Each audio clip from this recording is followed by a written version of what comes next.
पता नहीं यार क्यों आजकल मुझे ऐसा लगता है कि लोग है ना कुछ ज्यादा ही हम्बल हो गए हैं। लाइक तुम कहोगे कि भी कि ये बहुत ही अच्छी चीज है हम्बल होना, काइंड होना। कोई अगर आपको डिसरिस्पेक्ट करे तो उससे नॉर्मली बात करना। बट मेरे भी यही सोचता था, ठीक है, कुछ टाइम पहले तक, बचपन से लेकर अब तक मेरी अपब्रिंगिंग ऐसे की थी मेरे पेरेंट्स ने। हमेशा मैंने यही सोचा था कि आपको माफ कर देना चाहिए हर किसी को, कोई किसी के साथ आर्ग्यूमेंट में नहीं उतरना चाहिए। कोई अगर आपको डिसरिस्पेक्ट करता है तो आपको बस उठ के चला जाना वहां से, एक्सेट्रा एक्सेट्रा। आपको हमेशा नाइस रहना है, आपको हमेशा काइंड रहना है सामने वाले के साथ। बट जब मैं ऑफिस में आया ना, ठीक है, मेरे से नो नहीं बोला जाता था, seriously. I can't say no to anyone, ठीक है। And people are like corporate is corporate bro, corporate is a corporate. हाँ, मेरा जो ऑफिस बहुत ही अच्छे लोग हैं, बट उनके साथ साथ कुछ ऐसे भी लोग हैं जो फायदा उठाते हैं लोगों का। एंड जब तुम रियल लाइफ में पहुंचते हो तुम्हें रियलाइज होता है इट्स जंगल ब्रो। लोग तुम्हें कच्चा खा जाएंगे अगर तुम रिपेल नहीं करोगे, अगर तुम फाइट बैक नहीं करोगे। लोगों को लगेगा तुम पपी हो जिसको सिर्फ क्यूट बनना आता है, and they have easy target. सारा काम तुमसे करवाएंगे, तुम्हारा क्रेडिट ले जाएंगे, एंड तुम्हें डिसरिस्पेक्ट करेंगे, तुम्हारे साथ तुम्हारी बुली करेंगे एंड वॉट नॉट। ये चीज तुमने फेस की होगी कई बार कि तुम्हें ना नहीं बोला जाता।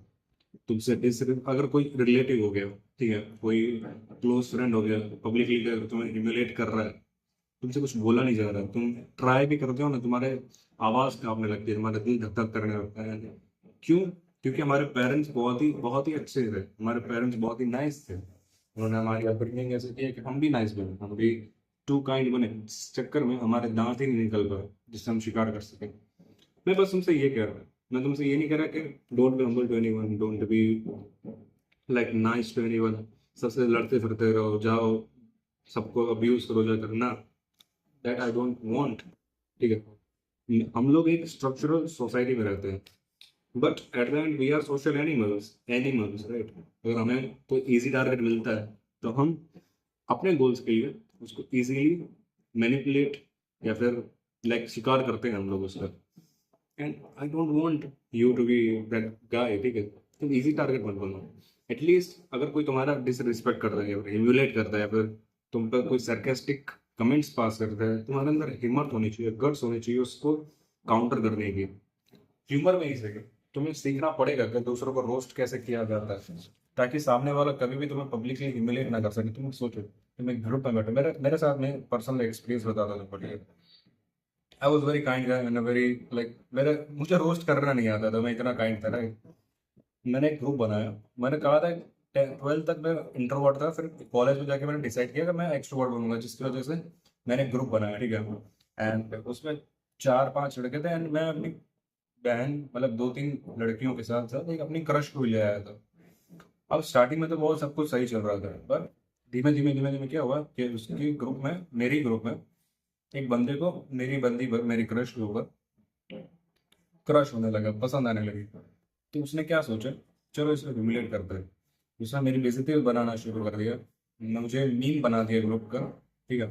एंड एट द एंड क्या हुआ कि जो मेरी क्रश थी उसकी नज़रों में भी मेरी रिस्पेक्ट नीचे गिर गई, धीमे धीमे नीचे गिरती रही एक्सपोनेंशियली। क्यों? क्योंकि जो बंदा अपने लिए नहीं खड़ा हो सकता, जो अपने आपके लिए स्टैंड नहीं ले सकता, वो भला उसके लिए कैसे स्टैंड लेगा? वो उसके लाइफ को कैसे बेटर कर सकता है? वो उसके लिए क्यों स्टैंड लेगा? उस ताकत ही नहीं है ना उसकी। वो कैसे एक मर्द बन सकता है किसी घर का? वो उसको क्यों चूज करे जिसको लड़ना ही नहीं आता? That's primal instinct, right. किसी भी लड़की को तुम पे क्यों ही प्यार आएगा अगर तुम खुद से प्यार नहीं करते, खुद की सेल्फ रिस्पेक्ट से प्यार नहीं करते, खुद की इज्जत नहीं कर पाते। अगर इज्जत करते तो उस इज्जत के लिए स्टैंड नहीं ले पाते, खड़े नहीं हो पाते। एंड जिसकी वजह से क्या हुआ, मैं उस लड़की के लिए भी मीम बन गया। उसको मुझसे कभी प्यार नहीं है, एंड फिर भी मैं लगा रहा, ट्राई करता रहा, एफर्ट्स देता रहा। एंड एट द एंड क्या हुआ पता तुम्हें? वो मुझे पागल चोमू समझ कर छोड़कर चली गई। क्यों? क्योंकि एक तो मुझे रिस्पेक्ट नहीं करती थी, बेइज्जती करती थी, करने लगी थी, पहले नहीं करती थी राइट। पहले मेरी बहुत रिस्पेक्ट करती थी क्योंकि मैं ही अप्रोच करता सबको, मैं ही बातें करवाता सबको, फन एक्टिविटीज करवाता था। बट मैं रोस्ट नहीं कर पा रहा था, मैं किसी को डिसरिस्पेक्ट कर ही नहीं पा रहा था। I was too much nice, ठीक है। जिसकी वजह से सारे, उस लड़के ने धीमे धीमे करके सारे ग्रुप में ऐसा इमेज बना दी मेरी, आई एम अ डम, I am a loser type का, ठीक है। एंड जिसकी वजह से वो मुझे चोमू समझने लगी। एंड फिर भी मैं उसके ऊपर एफर्ट्स कर रहा हूँ। अगर कोई आपको डिसरिस्पेक्ट कर रहा है और उसके साथ आप फिर भी अच्छा नाइस बिहेवियर करते हैं, तो उसको पता क्या लगता है कि आप चोमू हो। और मैं चोमू था, ठीक है, मैं एफर्ट करता गया and उसकी नज़रों में और भी नीचे गिरता गया। एट द एंड मैंने अपनी सेल्फ इमेज खो दी। अभी क्या हो सकता था स्टोरी में, अगर मैं अपने आप को गाइड करना चाहूँ, तो पहले तो मैं उस बंदे को है ना कन्फ्रंट करता, उससे बोलता कि देख बंद, मुझे तेरा मजाक पसंद नहीं। अगर मुझे बोला मेरे पास मजाक करने की स्किल नहीं है, पहली बात तो ये चीज़ मैं एक्नॉलेज करता, देख मुझे आता नहीं करना, तो मुझे पसंद नहीं है। दूसरी चीज, मैं ये स्किल्स की सीखता ताकि फ्यूचर में कभी भी अगर ऐसी सिचुएशन आए, मैं फाइट बैक कर सकूं, मैं सरकास्टिक रिप्लाईज कर सकूं, ठीक है। तीसरी चीज, अगर वो लड़के को जाना होता, वो मेरी बेइज्जती कर रही होती, मैं उसके सामने एफर्ट नहीं करता।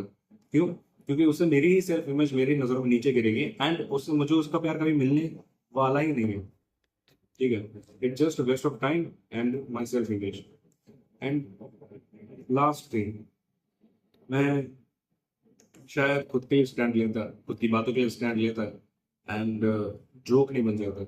And I want you to be that, कि तुम अपने ग्रुप में जोक मत बन जाओ, अपने आप के लिए स्टैंड लो, अपने सेल्फ रिस्पेक्ट के लिए स्टैंड लो। एंड बस यार, सबके अब्यूज कर रहा नहीं कह रहा, बस बट खुद को अब्यूज करने से बचाने के लिए कह रहा हूँ। तुम्हें जिम जाना है, तुम्हें स्किल सीखनी है, तुम्हें फाइटिंग स्किल सीखनी है, इसको एज अ फाइटिंग स्किल सीखो, ठीक है। तुम्हें फाइटिंग स्किल्स क्यों सीखनी है? दूसरे के अटैक करने के लिए ना, खुद के डिफेंस के लिए। तुम्हें गन शूटिंग क्यों सीखनी है? ताकि तुम सबको गोलियां मारते फिरो ना, ताकि अगर कोई तुम्हारे शिकार करना है तो तुम उसको मार सको। And this is it. तुम इतना खाली सीख जाओ, दिस इज इट, कोई तुम्हें दबा ना पाए। एंड बस, क्योंकि दबाने के लिए बहुत सारे लोग बैठे हैं, बचाने के लिए बहुत कम। और तुम्हें वो बचाने वाला बनना है, खुद को भी और अपने परिवार को भी, अपनी गर्लफ्रेंड को भी, सबके लिए, ठीक है। तुम्हें करना ही पड़ेगा, because you don't have another option. This is jungle and you have to be the strongest animal alive. This is it for the video. Thanks for watching अगली वीडियो में। Bye bye. एंड हाँ यार, मैं अपने देखो नया घर बन रहा है मेरा, ठीक है, तो एक हफ्ते के लिए अपने घर पर आया हूँ। थोड़ी वीडियोस कम आएंगी, प्लीज़ मैनेज कर लेना। एंड यार, जैसे ही मैं अपने वापस प्लेस पर जाता हूँ, I will I will make sure with that consistency back, ठीक है। This is it for the video, thanks for watching and मिलते हैं अगली वीडियो में। थैंक्स फॉर वॉचिंग, कितनी बार बोलूँगा थैंक्स फॉर वॉचिंग, बट या, दिस इज इट, बाय।